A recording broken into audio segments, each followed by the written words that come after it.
Hello. अब हम जानते हैं नज़ल बोन मतलब जो नाक की हड्डी होती है उसके बारे में हम जानेंगे। ठीक है। सबसे पहले तो उसका डिफिनेशन हम बताते हैं आपको।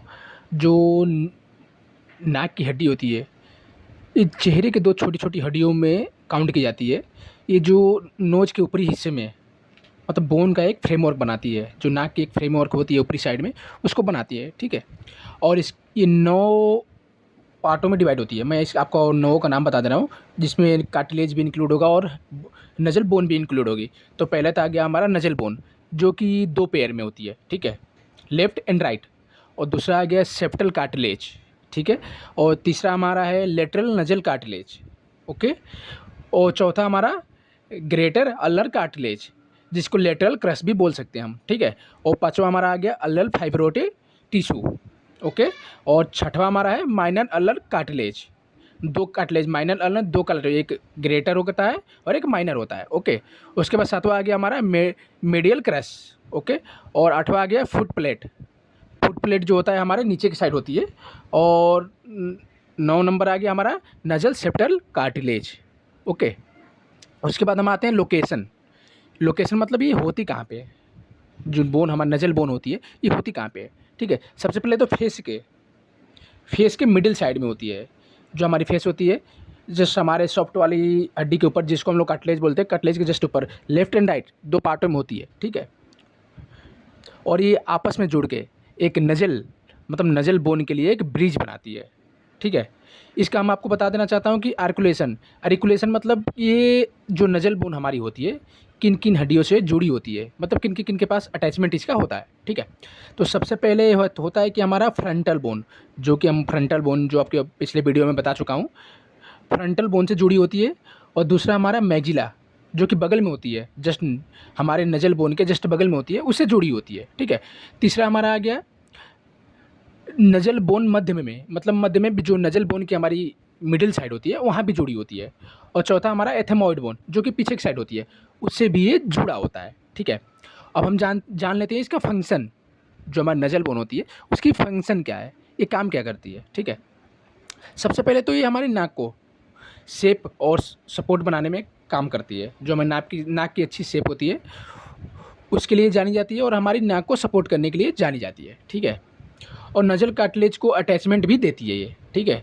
जो हमारे नज़ल के कार्टिलेज होते हैं जिसको सॉफ्ट हड्डी भी बोल सकते हो आप, वो उससे ये जुड़ी होती है, मतलब उसको जुड़ने में ये सहायता देती है। ठीक है। उसके बाद हमारी फेस की अपेयरनेस को महत्वपूर्ण भी भूमिका निभाती है। जो हमारे फेस की अपेयरनेस होती है उसमें सबसे पहला इसका महत्वपूर्ण का काम होता है कि हमारे फेस को अपेयरनेस देना। ठीक है। उसके बाद हमारी नज़ल बोन कैविटी, जो नज़ल बोन की कैविटी होती है जिसको नज़ल कैविटी भी बोल सकते हैं आप, नज़ल कैविटी की सुरक्षा भी करता है ये। ठीक है। उसके बाद इसके हम जान लेते हैं ब्लड सप्लाई कहाँ कहाँ से होती है और इसको ब्लड सप्लाई कौन देता है। ठीक है। तो मुख्य जो ब्लड सप्लाई होता है फेशियल आर्टरी की ब्रांचेस होती है। ठीक है। फेशियल आर्टरीज की ब्रांचेस होती है जो इसको ब्लड सप्लाई देती है। ठीक है। और इसमें एक हमारी ऑप्थेल्मोमेटिक आर्टरी होती है, उससे भी इसको ब्लड सप्लाई मिलती रहती है। ठीक है। तो कुछ क्लिनिकल इम्पोर्टेंस है जिसको हम बता देता हूँ आपको। ठीक है। नज़ल बोन फ्रैक्चर। ठीक है। इसके कारण इसका नज़ल बोन फ्रैक्चर जो होती है इसके किस किन कारणों से होती है, कब कब होती है।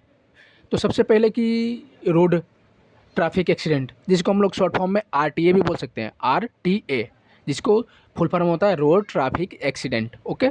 उसके बाद हमारा आ गया है स्पोर्ट इंजरी। स्पोर्ट इंजरी मतलब जैसे हमारे कोई हम फुटबॉल खेल रहे हैं या क्रिकेट खेल रहे हैं, बॉल आके हमारे नाक पे लग गई और नाक की बोन फ्रैक्चर हो गई। ठीक है। उसको हम स्पोर्ट इंजरी बोल सकते हैं या बोलते हैं। ओके।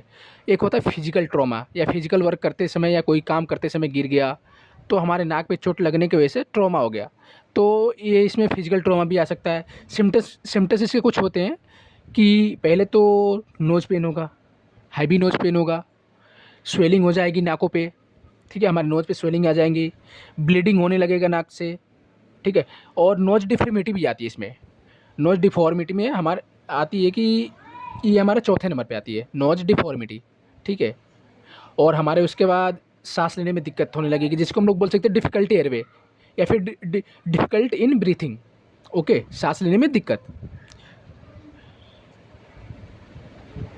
नज़ल बोन जो हमारी फेशियल स्केलेटन की पेयर्स होती है, मैं पहले ही बता चुका हूँ कि 2 होती है, एक लेफ्ट एक राइट।